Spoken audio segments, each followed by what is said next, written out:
कहानी की शुरुआत एक खतरनाक पहाड़ी इलाके से होती है जहां एक कपल रॉक क्लाइंबिंग कर रहा होता है। ऊपर चढ़ते हुए सब कुछ बिल्कुल नॉर्मल लग रहा था, लेकिन तभी लड़की की नजर ऊपर खड़े अपने बॉयफ्रेंड पर जाती है। उसे कुछ अजीब लगता है। उसका बॉयफ्रेंड जो अभी कुछ ही सेकंड पहले ही चोटी पर पहुंचा था, अब बिल्कुल अजीब हालत में खड़ा होता है, जैसे उसके साथ कुछ गलत हो चुका हो। लड़की कुछ समझ पाती उससे पहले ही उसका रोप सिस्टम अचानक खुद ब खुद खींचने लगता है, जैसे कोई ऊपर से उसे खींच रहा हो। लड़की घबरा जाती है और तुरंत सेफ्टी लॉक खोलने की कोशिश करती है, लेकिन रस्सी इतनी तेजी से खींच रही होती है कि उसे संभलने का मौका ही नहीं मिलता। उसकी धड़कनें तेज हो जाती हैं और हाथ कांपने लगते हैं, लेकिन तभी वो एक बड़ा फैसला लेती है। वो अपनी जेब से चाकू निकालती है और अपनी ही सेफ्टी रस्सी को काट देती है। अब वो पूरी तरह मौत के सामने खड़ी थी। वहां ना कोई उसे बचाने वाला है और ना ही कोई बैकअप, और नीचे हजारों मीटर गहरी खाई होती है। उसकी एक छोटी सी गलती उसकी जान भी ले सकती है। वो पूरी ताकत से चट्टानों को पकड़ती है।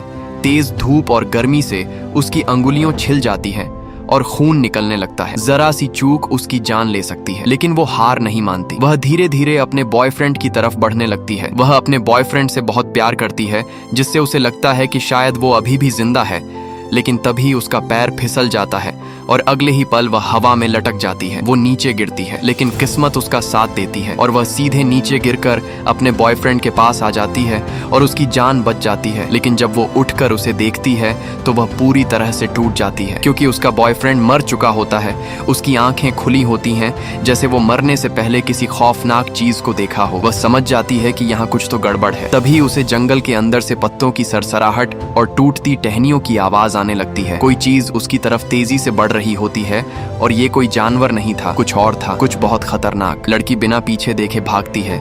तभी उसके पैरों में चोट लगी होती है, लेकिन वो आखिरी सांस तक दौड़ती रहती है जब तक कि उसे दूर अपनी कार नजर नहीं आती। लेकिन जैसे ही वो आगे बढ़ती है तभी उसका पैर एक छुपे हुए जाल में फंस जाता है। कुछ दिन बाद हमें कुछ और लोगों को देखते हैं जो उसी इलाके में घूमने आते हैं। उन्हें बिल्कुल अंदाजा नहीं होता कि वो ऐसे इलाके में आ चुके हैं जहां आज तक जो भी गया है कभी लौट कर नहीं गए। उनकी कार भी उसी वायर ट्रैप में फंस जाती है और टायर पूरी तरह फट जाते हैं। अब वो वहां फंस जाते हैं। वो मदद बुलाने के लिए फोन निकालते हैं, लेकिन वहां कोई नेटवर्क नहीं होता। अब वो लोग पूरी तरह से वहां फंस जाते हैं, लेकिन वो लोग हार नहीं मानते और उनमें से 4 लोग मदद ढूंढने निकलते हैं और एक कपल वहीं रुकता है। लेकिन उन्हें नहीं पता कि वो अकेले नहीं है, कोई उन्हें देख रहा है। लड़का कार में कुछ खाने का सामान ढूंढने जाता है, तभी उसे पास से एक अजीब आवाज सुनाई देती है। वो धीरे धीरे उस तरफ बढ़ता है और फिर वो कभी वापस नहीं आता। लड़की इंतजार करती है, फिर उसे ढूंढने निकलती है। तभी उसे जमीन पर एक जूता मिलता है। वो पहचान जाती है कि ये उसी का है। वो आगे बढ़ती है और जो वो देखती है वो उसकी जिंदगी का सबसे खौफनाक पल होता है। वह देखती है कि जमीन पर एक इंसान का कटा हुआ कान पड़ा होता है। वह डर जाती है और उसे समझ आ जाता है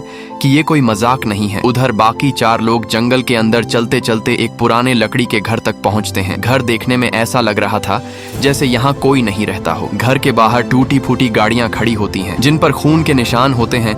एक लड़की को कुछ अजीब महसूस होता है। यह देखने के लिए वो घर के अंदर जाते हैं और जैसे ही दरवाजा खुलता है चारों तरफ एक भयानक बदबू फैल जाती है, जैसे अंदर सड़ती हुई लाशें पड़ी हों। वो आवाज लगाते हैं, लेकिन अंदर कोई नहीं होता। तभी एक लड़की बाथरूम में जाती है और जैसे ही वो पर्दा हटाती है उसकी चीख निकल जाती है। बाथटब में एक अधूरी सड़ी हुई लाश पड़ी होती है। अब सबको समझ आ जाता है कि ये जगह सुरक्षित नहीं है। वो ये सब देख ही थे होते हैं। तभी दरवाजे के बाहर गाड़ी रुकने की आवाज आती है। घर का मालिक आ चुका था। अब वो लोग भागने की कोशिश करते हैं, लेकिन सारे रास्ते बंद है। वो लोग फंस चुके हैं और उन्हें खुद नहीं पता कि वो किसके घर में आ गए हैं। घर का मालिक अंदर आता है। उसके हाथ में औजार होते हैं, वह तार और हथियार, और फिर वो एक बड़ी आरी उठाता है जैसे किसी इंसान को काटने वाला हो। और तब सच्चाई सामने आती है। वो एक पागल कसाई है और वो अकेला नहीं है। उसके साथ 3 लोग और होते हैं जो सिर्फ इंसानों का शिकार करते हैं और उन्हें खाते हैं। अब वो लोग आगे नहीं भाग पा रहे थे, लेकिन ये उनकी मर्जी नहीं थी। असल में कसाई उन्हें छोड़ना ही नहीं चाहते थे। कर्ली बालों वाला लड़का पीछे रह जाता है और ब्लैक गर्ल अपने बॉयफ्रेंड को उस हालत में देखकर टूट जाती है, लेकिन दूर खड़े कसाई उन पर तीर कमान से हमला कर देते हैं। मजबूरी में बाकी लोग उसे वहीं छोड़कर जान बचाने के लिए भाग जाते हैं और कर्ली बालों वाला लड़का उन दरिंदों का शिकार बन जाता है। बाकी लोग जंगल के अंदर गहराई में जाकर छिप जाते हैं। वो लोग भागने की कोशिश करते हैं, लेकिन सामने एक विशाल टूटा हुआ पेड़ रास्ता रोक देता है। वो कार को पीछे लेने की कोशिश करते हैं, लेकिन गाड़ी दलदल जैसे गड्ढे में फंस जाती है। बहुत कोशिश करने के बाद भी जब गाड़ी नहीं निकलती तो उनके पास फिर से भागने के अलावा कोई रास्ता नहीं बचता। जंगल उनका इलाका नहीं था, हर कदम पर खतरा छुपा था और उन्हें ये नहीं पता था कि कसाई तीनों भाई उन्हें ढूंढते हुए तेजी से करीब आ रहे हैं। इसी बीच घायल लड़का ज्यादा दूर चल नहीं पाता और रुककर आराम करने की बात करता है, लेकिन तभी ब्लैक गर्ल को कुछ नजर आता है। वो ऊपर देखती है और एक ऊंचा वॉच टावर दिखाई देता है। वो जोर से चिल्लाती है, लेकिन दूसरी लड़की तुरंत उसे चुप कराती है ताकि उनकी आवाज उन दरिंदों तक ना पहुंचे। अब उनके पास कोई और रास्ता नहीं होता, इसलिए वो टावर पर चढ़ जाते हैं ताकि ऊपर से कोई सड़क या शहर दिखाई दे सके। लेकिन जब वो ऊपर पहुंचते हैं तो चारों तरफ सिर्फ घना जंगल ही नजर आता है। यह देखकर हर किसी के चेहरे पर निराशा साफ दिखाई देती है। इसी बीच उन्हें एक ड्रम के अंदर कुछ फ्लेयर स्टिक्स मिलती हैं और साथ में एक पुराना वायरलेस रेडियो भी मिल जाता है। सबसे बड़ी राहत की बात यह होती है कि वो रेडियो अभी भी काम कर रहा होता है। वो लोग अलग अलग चैनल पकड़ने की कोशिश करते हैं ताकि किसी से मदद मिल सके, लेकिन जैसे ही सिग्नल कनेक्ट होता है तभी कसाई तीनों भाई वहां तक पहुंच जाते हैं। अब हालत और भी खराब हो जाती है। एक कसाई मशाल लेकर टावर पर चढ़ने की कोशिश करता है। ये देखकर लड़का तुरंत लड़की को बुलाता है और दोनों मिलकर ऊपर का ढक्कन बंद करके उसे भारी चीजों से रोक देते हैं ताकि वो लोग ऊपर ना आ सके। कुछ देर के लिए सब शांत हो जाता है और उन्हें लगता है कि वो लोग बच गए हैं, लेकिन तभी उन्हें धुएं की बदबू आती है। वो लोग देखते हैं कि टावर में आग लगी हुई है। वो लोग समझ जाते हैं कि आग इन्हीं आदमखोर ने लगाई है। ब्लैक गर्ल तुरंत खिड़की तोड़ती है और नीचे कूदने का फैसला करती है क्योंकि उसके लिए जलकर मरना ज्यादा खतरनाक था। घायल लड़का नीचे घने पेड़ों को देखता है और सोचता है कि शायद बचने का यही एक तरीका है। सबसे पहले वो लड़की कूदती है और फिर बाकी दोनों भी उसके पीछे कूद जाते हैं। किस्मत से तीनों बच जाते हैं, लेकिन नीचे खड़े कसाई उन्हें साफ साफ देख लेते हैं। उनमें से एक पेड़ पर चढ़कर उनके पीछे आने लगता है, इसलिए वो तुरंत वहां से भागते हैं। पेड़ों की शाखाएं आपस में जुड़ी होती हैं, जिससे वो एक पेड़ से दूसरे पेड़ पर जाने लगते हैं। लड़का और लड़की आगे निकल जाते हैं, लेकिन ब्लैक गर्ल को ऊंचाई से डर लगता है और वो बीच में ही रुक जाती है। उसकी हालत देखकर बाकी दोनों मजबूरी में आगे बढ़ते हैं क्योंकि रुकना मतलब मौत को बुलाना था। कसाई उनके पीछे लगे रहते हैं। अब लड़के को समझ आता है कि भागते रहने से कुछ नहीं होगा, इसलिए वो पलटकर लड़ने का फैसला करता है। वो एक शाखा को जाल की तरह सेट करता है और अपनी साथी को पकड़ने के लिए कहता है, लेकिन लड़की समझ जाती है कि वो घायल है, इसलिए वो खुद रिस्क लेती है। जैसे ही कसाई पास आता है वो उसे जाल में फंसा देती है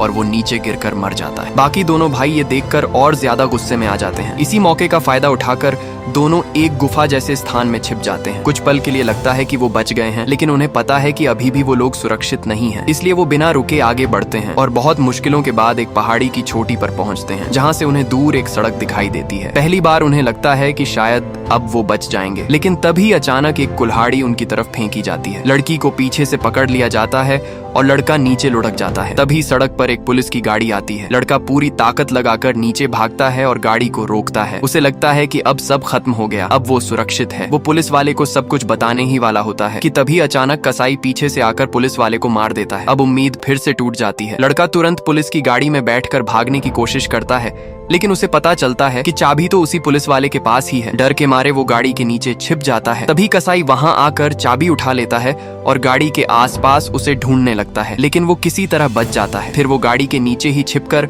उनके साथ उनके ठिकाने तक जाने का प्लान बनाता है ताकि अपनी साथी को बचा सके। घर पहुंचने के बाद कसाई पुलिस की लाश अंदर ले जाते हैं। अब वो लड़की को मारने ही वाले होते हैं कि तभी लड़का घर में आग लगा जाती है। वह अंदर घुसता है, दूसरे कसाई पर हमला करता है और रिंच से उसे बुरी तरह से मार गिराता है, लेकिन जैसे ही वो लड़की को खोलने लगता है वो फिर से उठ खड़ा होता है। इस बार वो और ज्यादा गुस्से से हमला करता है। वो लड़के का गला पकड़ लेता है और उसे दीवार से दबा देता है, लेकिन तभी लड़की मौका देखकर उसे खत्म कर देती है। अब उन्हें लगता है कि सब खत्म हो चुका है, लेकिन असली डर अभी बाकी था। तीसरा कसाई जो पहले गिरा था वो जिंदा निकलता है और उन पर हमला कर देता है। वो लड़के को बुरी तरह पीटता है, लेकिन इस बार लड़का हार नहीं मानता। वो चेन से उसका गला कस देता है और उसे खत्म कर देती है। अब सच में सब खत्म लगता है, लेकिन तभी जो मरे हुए थे वो फिर से उठने लगते हैं। अब उनके सामने आखिरी खतरा खड़ा था और उनके पास सिर्फ एक ही गोली बची होती है। दोनों धीरे धीरे पीछे हटते हैं और सही मौके का इंतजार करते हैं और किसी तरह वो वहाँ से भाग निकलते हैं। आखिरकार वो मौत के इस खेल से बाहर आ जाते हैं। कहानी यहीं खत्म होती है, लेकिन जो उन्होंने देखा वो शायद जिंदगी भर उनका पीछा नहीं छोड़ेगा।